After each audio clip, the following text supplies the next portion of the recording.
لقد جاءكم رسول من أنفسكم عزيز عليه ما عنتم حريص عليكم بالمؤمنين رؤوف رحيم.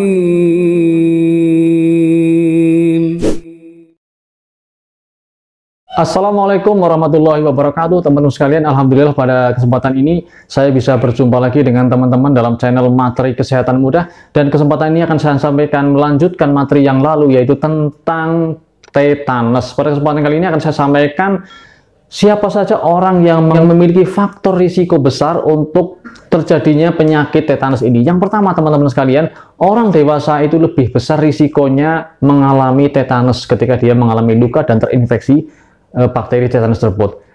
Jadi dari penelitian yang dilakukan pada tahun 2009 sampai 2017, 60% orang yang mengalami infeksi tetanus adalah pada usia 20 sampai dengan 64 tahun. Nah, teman-teman sekalian, kemudian faktor risiko besar yang kedua adalah bahwasanya orang yang berada di daerah yang hawanya hangat dan sanitasinya atau kebersihannya kurang bagus, itu lebih besar risikonya daripada orang yang berada di daerah dingin.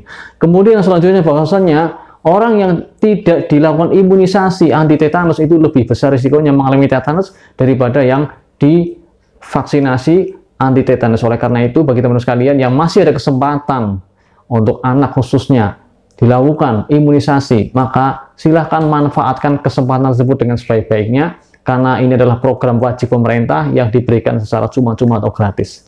Kemudian yang selanjutnya, teman-teman sekalian, bahwasanya orang yang mengalami imunitas atau daya tahan tubuh yang buruk, yang kurang sehat, gizinya kurang, ya, itu lebih besar pula risikonya mengalami tetanus daripada orang yang sehat yang memiliki daya tahan tubuh yang lebih baik.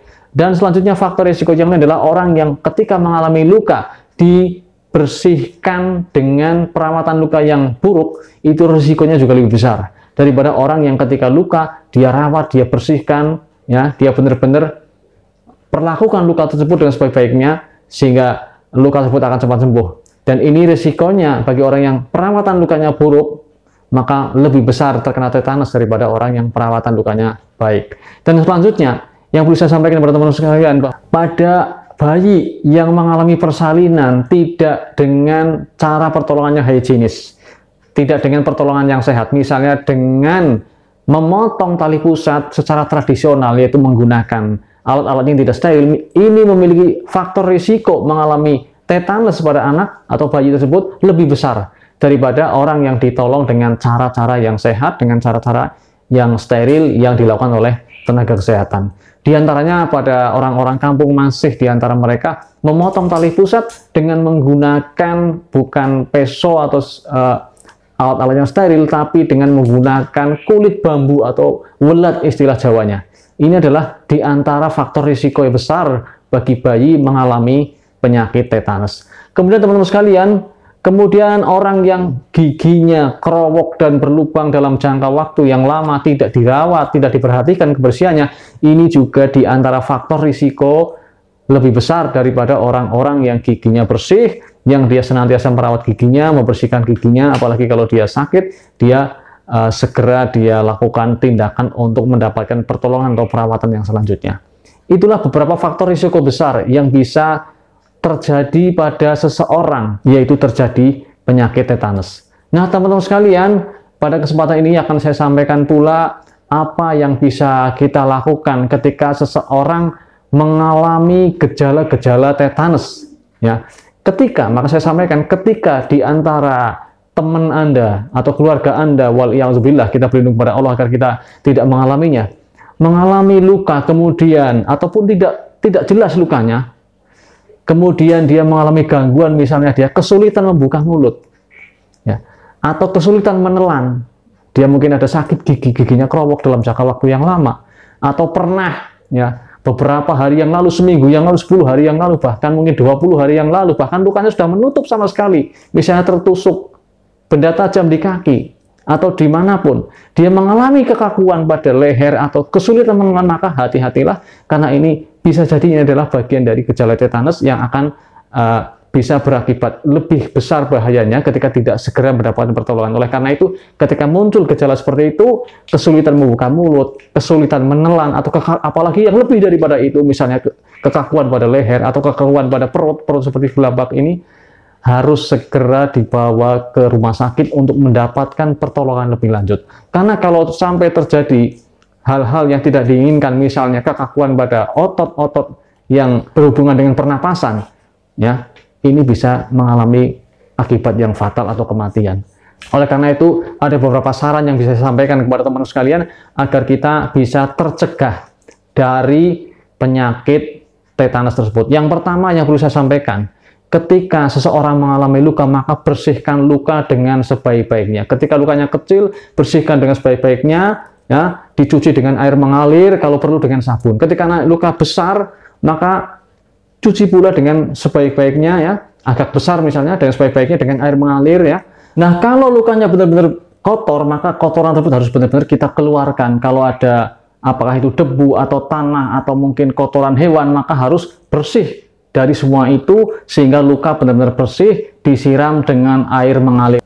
Kemudian teman-teman sekalian, kalau luka itu lebar, apalagi sampai mengeluarkan darah yang cukup banyak, maka bawalah ke fasilitas kesehatan untuk dicuci dengan air steril, kemudian dilakukan tindakan-tindakan, misalnya dengan dijahit atau kemudian dikasih obat-obat tertentu agar luka tersebut benar-benar bebas dari bakteri, bebas dari kuman, dan bahkan kalau memang diperlukan akan dikaji apakah ini berisiko terjadinya tetanus sehingga perlu dilakukan suntikan anti tetanus serum atau ATS. Oh ya teman-teman sekalian, menjawab beberapa pertanyaan yang sering diajukan oleh sebagian masyarakat yang mereka mengatakan bahwa kalau luka kena paku yang berkarat akan mengakibatkan tetanus. Apakah mesti seperti itu? Maka jawabannya tergantung. Tergantung apakah paku tersebut mengandung kuman bakteri tetanus atau tidak.